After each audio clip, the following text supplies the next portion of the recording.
Salut mes élèves, soyez les bienvenus sur mon canal SVT à la portée. Dans cette nouvelle vidéo, nous allons voir ou étudier ensemble une partie du premier module de la SVT, qui est la consommation de la matière organique et le flux d'énergie.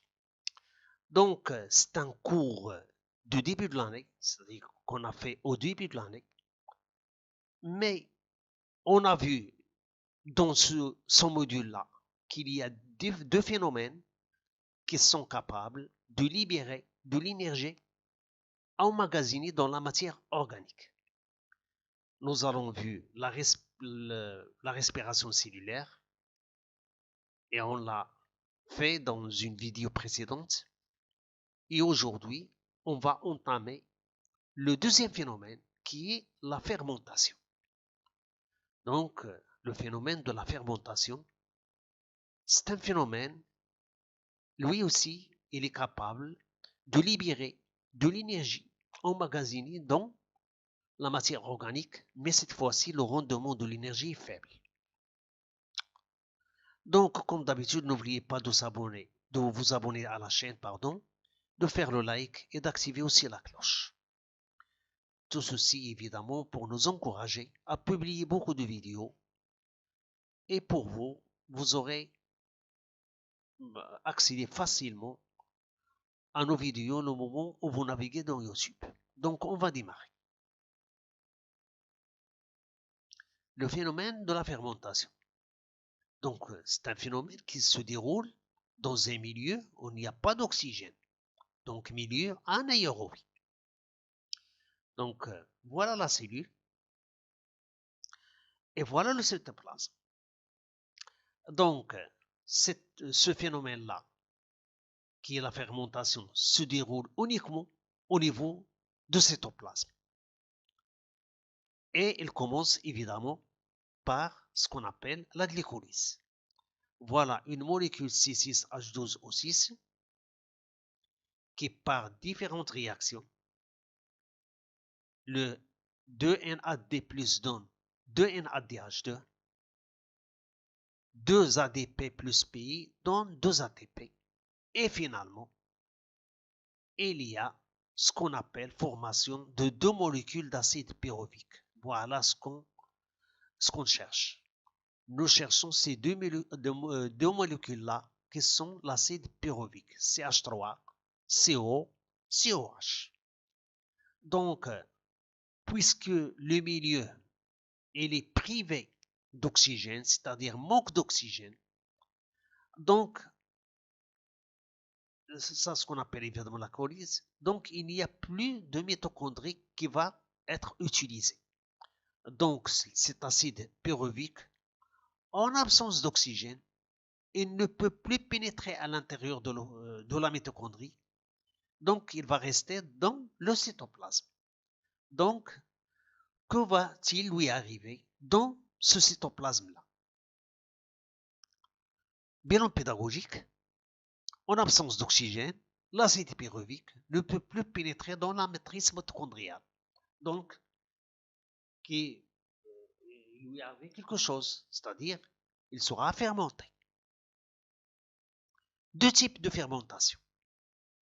La fermentation lactique et la fermentation alcoolique. Nous allons commencer par l'interprétation de la fermentation lactique, c'est-à-dire celle-ci.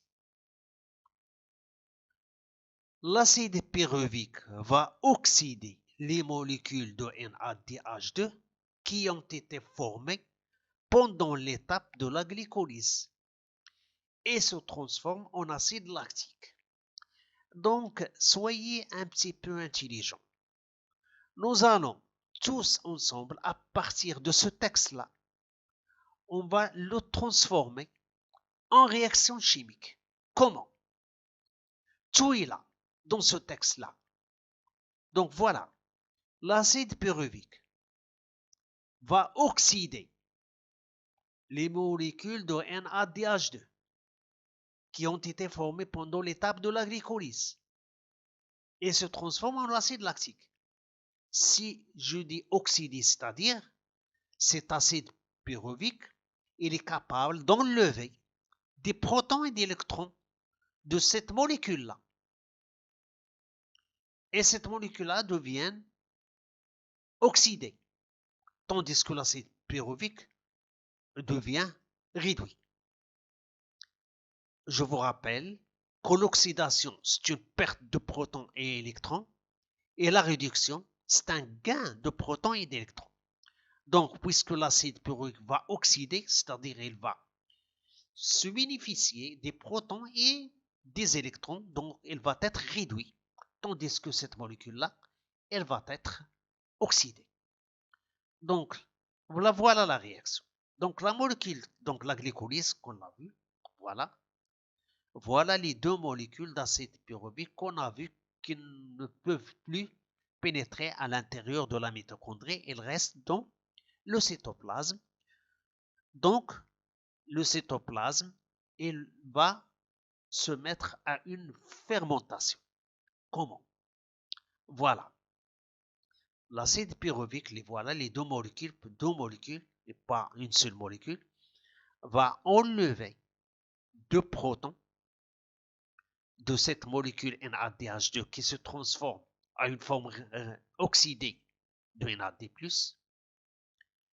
et les H2 que vous voyez ici, elles viennent se placer de part et d'autre de cette molécule d'oxygène.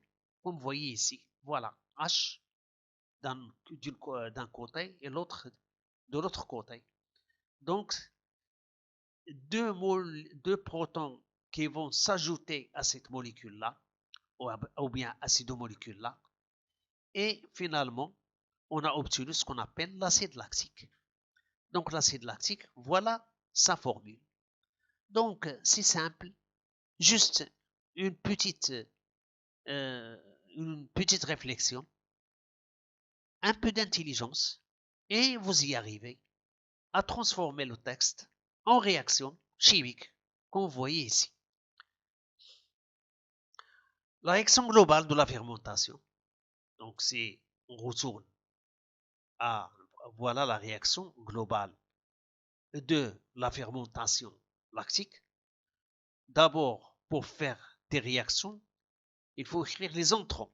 Voilà les entrants. Voilà le premier entrant, C6H12O6, plus 2ADP plus PI. Les voilà. Plus 2NAD+. Et voilà les sortants. Les sortants, c'est quoi? Ce sont 2 ATP, vous voyez ici, et 2 molécules de CH3, CHOH, COH, c'est-à-dire l'acide lactique. Donc voilà, C6H2 plus 2 ATP, CH3, CHOH plus 2 ATP. Donc comme vous voyez ici, le rendement énergétique est trop faible. Ce n'est pas comme la respiration cellulaire. Au lieu de 2 ATP, on a vu qu'il y a 38 ATP. Remarque, la fermentation lactique se déroule uniquement dans les cellules musculaires de l'homme et les animaux. Après, on va voir une interprétation de la fermentation alcoolique. Voilà le texte qu'on va le transformer après en réaction chimique. Donc, on va le lire ensemble, attentivement. L'acide pyruvique, issu de la glycolyse, va oxyder les molécules de NADH2 qui ont été formées pendant l'étape de la glycolyse, et en même temps, elles perdent une molécule de CO2 et se transforment en acide alcoolique. Donc, comme vous voyez ici, la réaction de cette fermentation-là alcoolique n'est pas la même que l'on a vu dans la réaction lactique, puisque ici, il y a ce qu'on appelle une oxydation, c'est-à-dire l'acide pyruvique, il a perdu quoi? Il a perdu des molécules de CO2. Donc, on va transformer ce texte-là en une réaction chimique. Là, voilà. Voilà la glycolyse qu'on a vue. Donc, voilà l'acide pyruvique va oxyder les molécules de NADH2 issues de la glycolyse, c'est-à-dire de la première étape. Voilà. Donc, il va enlever les protons et les électrons que j'ai les signalés ici en rouge. Donc, deux hydrogènes vont être éliminés de ces deux molécules-là et vont être s'ajouter à l'acide pyruvique. Donc, voilà les deux. Et il y a une perte de CO2. Donc, le CO2 va être éliminé. Qu'est-ce qu'il nous reste? Il nous reste les deux hydrogènes qui vont se placer ici auprès du carbone. Il devient CH2. Et il nous reste OH. Voilà, O et H. Donc, voilà, finalement, ce qu'on a obtenu comme réaction chimique. C'est ce qu'on appelle l'acide alcoolique. Donc, les deux protons enlevés de ces deux molécules-là vont s'ajouter à l'acide pyruvique et en même temps, ces molécules d'acide pyruvique perdent deux molécules de CO2. Et ce qu'il nous reste, c'est CH3, CH2OH, c'est-à-dire l'acide lactique. Donc, vous voyez ici, il y a une petite différence entre la fermentation lactique et alcoolique. La fermentation lactique, il n'y a pas de dégagement de CO2. Mais dans la fermentation alcoolique, il y a dégagement de CO2. Évidemment, il y a aussi 2 ATP. Donc, la réaction globale, les voilà. C'est 6H12O6 plus 2 ADP plus pi donne 2 molécules d'acide alcoolique, voilà, 2 molécules de CO2 et 2 ATP. Voilà l'acide alcoolique. Remarque, la fermentation alcoolique est utilisée dans la production des dérivés lactiques et les boissons alcooliques. Voilà les dérivés lactiques, fromage, du lait, du beurre, yaourt, etc. Et les boissons alcooliques, c'est-à-dire مشروبات الخمر أو الخمور, c'est-à-dire les boissons alcooliques. Donc c'est par cette fermentation qu'on a obtenu ces produits-là. Conclusion. La fermentation est une oxydation partielle de la matière organique. Si je dis oxydation, c'est-à-dire dégradation partielle, c'est-à-dire perte de protons et d'électrons. Partielle de la matière organique en milieu anaérobie. Ce n'est pas comme la respiration cellulaire qui se déroule en milieu aérobie. La fermentation se déroule en absence d'oxygène. Donc pas d'oxygène. C'est pourquoi il se déroule dans le cytoplasme uniquement. Donc milieu anaérobie avec production d'un résidu organique. Donc le résidu organique, c'est là. L'acide alcoolique ou bien l'acide lactique, c'est un résidu organique. Et un rendement faible d'énergie, c'est-à-dire 2 ATP au lieu de 38 ATP comme on a vu dans la respiration cellulaire. Je vous rappelle aussi une chose, que l'étape de la glycolyse est une étape partagée entre la fermentation et la respiration cellulaire. Donc à bientôt pour un nouveau vidéo.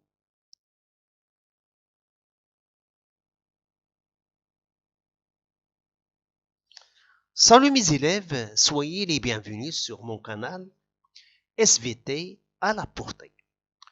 Dans cette nouvelle vidéo, nous allons voir ou étudier ensemble une partie du premier module de la SVT, qui est la consommation de la matière organique et le flux d'énergie. Donc, c'est un cours de début de l'année, c'est-à-dire qu'on a fait au début de l'année, mais on a vu dans ce module-là qu'il y a deux phénomènes qui sont capables de libérer de l'énergie emmagasinée dans la matière organique. Nous avons vu la respiration cellulaire et on l'a fait dans une vidéo précédente. Et aujourd'hui, on va entamer le deuxième phénomène qui est la fermentation. Donc, le phénomène de la fermentation, c'est un phénomène, lui aussi, il est capable de libérer de l'énergie emmagasinée dans la matière organique, mais cette fois-ci, le rendement de l'énergie est faible. Donc, comme d'habitude, n'oubliez pas de vous abonner à la chaîne, de faire le like et d'activer aussi la cloche. Tout ceci, évidemment, pour nous encourager à publier beaucoup de vidéos. Et pour vous, vous aurez accédé facilement à nos vidéos au moment où vous naviguez dans YouTube. Donc, on va démarrer. Le phénomène de la fermentation. Donc, c'est un phénomène qui se déroule dans un milieu où il n'y a pas d'oxygène. Donc, milieu anaérobie. Donc, voilà la cellule. Et voilà le cytoplasme. Donc, ce phénomène-là, qui est la fermentation, se déroule uniquement au niveau du cytoplasme. Et il commence évidemment par ce qu'on appelle la glycolyse. Voilà une molécule C6H12O6 qui, par différentes réactions, le 2NAD+ donne 2NADH2, 2 ADP plus PI donne 2 ATP. Et finalement, il y a ce qu'on appelle formation de 2 molécules d'acide pyruvique. Voilà ce qu'on cherche. Nous cherchons ces deux molécules-là qui sont l'acide pyruvique, CH3, CO, COH. Donc, puisque le milieu il est privé d'oxygène, c'est-à-dire manque d'oxygène, donc, c'est ce qu'on appelle évidemment la colyse, donc il n'y a plus de mitochondrie qui va être utilisée. Donc, cet acide pyruvique, en absence d'oxygène, il ne peut plus pénétrer à l'intérieur de la mitochondrie. Donc, il va rester dans le cytoplasme. Donc, que va-t-il lui arriver dans ce cytoplasme-là? Bilan pédagogique. En absence d'oxygène, l'acide pyruvique ne peut plus pénétrer dans la matrice mitochondriale. Donc, il lui arrive quelque chose, c'est-à-dire il sera fermenté. Deux types de fermentation. La fermentation lactique et la fermentation alcoolique. Nous allons commencer par l'interprétation de la fermentation lactique, c'est-à-dire celle-ci. L'acide pyruvique va oxyder les molécules de NADH2 qui ont été formées pendant l'étape de la glycolyse et se transforment en acide lactique. Donc, soyez un petit peu intelligents. Nous allons tous ensemble, à partir de ce texte-là, on va le transformer en réaction chimique. Comment? Tout est là, dans ce texte-là. Donc voilà, l'acide pyruvique va oxyder les molécules de NADH2 qui ont été formées pendant l'étape de la glycolyse et se transforment en acide lactique. Si je dis oxyder, c'est-à-dire cet acide pyruvique, il est capable d'enlever des protons et des électrons de cette molécule-là.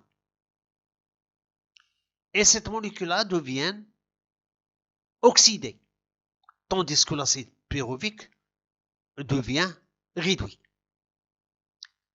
Je vous rappelle que l'oxydation, c'est une perte de protons et électrons, et la réduction, c'est un gain de protons et d'électrons.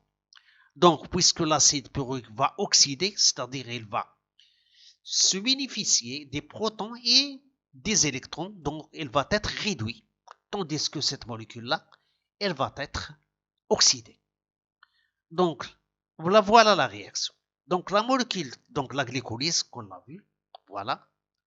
Voilà les deux molécules d'acide pyruvique qu'on a vu qui ne peuvent plus pénétrer à l'intérieur de la mitochondrie. Elles restent dans le cytoplasme. Donc, le cytoplasme, il va se mettre à une fermentation. Comment? Voilà.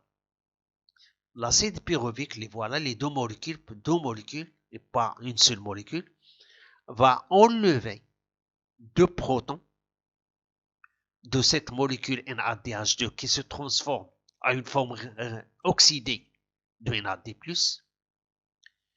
et les H2 que vous voyez ici, ils viennent se placer de part et d'autre de cette molécule d'oxygène. Comme vous voyez ici, voilà, H d'un côté et l'autre de l'autre côté. Donc, deux protons qui vont s'ajouter à cette molécule-là, ou bien à ces deux molécules-là, et finalement, on a obtenu ce qu'on appelle l'acide lactique. Donc, l'acide lactique, voilà sa formule. Donc, c'est simple, juste une petite réflexion, un peu d'intelligence, et vous y arrivez à transformer le texte en réaction chimique, comme vous voyez ici. La réaction globale de la fermentation, donc c'est, on retourne à, voilà la réaction globale de la fermentation lactique. D'abord, pour faire des réactions, il faut écrire les entrants. Voilà les entrants. Voilà le premier entrant, C6H12O6, plus 2ADP plus PI. Les voilà. Plus 2NAD+. Et voilà les sortants. Les sortants, c'est quoi? Ce sont 2 ATP, vous voyez ici, et deux molécules de CH3, CHOH, COH, c'est-à-dire l'acide lactique. Donc voilà, C6H2 plus 2 ADP, CH3, CHOH plus 2 ADP. Donc comme vous voyez ici, le rendement énergétique est trop faible. Ce n'est pas comme la respiration cellulaire. Au lieu de 2 ADP, on a vu qu'il y a 38 ATP. Remarque, la fermentation lactique se déroule uniquement dans les cellules musculaires de l'homme et les animaux. Après, on va voir une interprétation de la fermentation alcoolique. Voilà le texte qu'on va le transformer après en réaction chimique. Donc, on va le lire ensemble, attentivement. L'acide pyruvique, issu de la glycolyse, va oxyder les molécules de NADH2 qui ont été formées pendant l'étape de la glycolyse, et en même temps, elles perdent une molécule de CO2 et se transforment en acide alcoolique. Donc, comme vous voyez ici, la réaction de cette fermentation-là alcoolique n'est pas la même que l'on a vu dans la réaction lactique, puisque ici, il y a ce qu'on appelle une oxydation, c'est-à-dire l'acide pyruvique, il a perdu quoi? Il a perdu des molécules de CO2. Donc, on va transformer ce texte-là en une réaction chimique. Là, voilà. Voilà la glycolyse qu'on a vue. Donc, voilà. L'acide pyruvique va oxyder les molécules de NADH2 issues de la glycolyse, c'est-à-dire de la première étape. Voilà. Donc, il va enlever les protons et les électrons que j'ai les signalés ici en rouge. Donc, deux hydrogènes vont être éliminés de ces deux molécules-là et vont être s'ajouter à l'acide pyruvique. Donc, voilà les deux. Et il y a une paire une perte de CO2. Donc le CO2 va être éliminé. Qu'est-ce qu'il nous reste? Il nous reste les deux hydrogènes qui vont se placer ici auprès du carbone. Il devient CH2. Et il nous reste OH. Voilà, O et H. Donc, voilà, finalement, ce qu'on a obtenu comme réaction chimique. C'est ce qu'on appelle l'acide alcoolique. Donc, les deux protons enlevés de ces deux molécules-là vont s'ajouter à l'acide pyruvique et en même temps, ces molécules d'acide pyruvique perdent deux molécules de CO2. Et ce qu'il nous reste, c'est CH3, CH2OH, c'est-à-dire l'acide lactique. Donc, vous voyez ici, il y a une petite différence entre la fermentation lactique et alcoolique. La fermentation lactique, il n'y a pas dégagement de CO2. Mais dans la fermentation alcoolique, il y a dégagement de CO2. Évidemment, il y a aussi 2 ATP.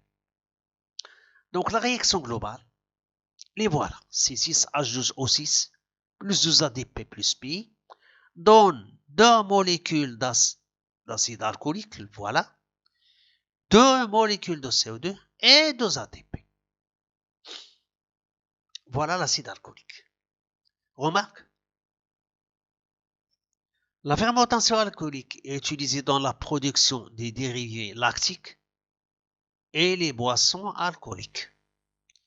Voilà les dérivés lactiques, fromage, du lait, du beurre, yaourt, etc.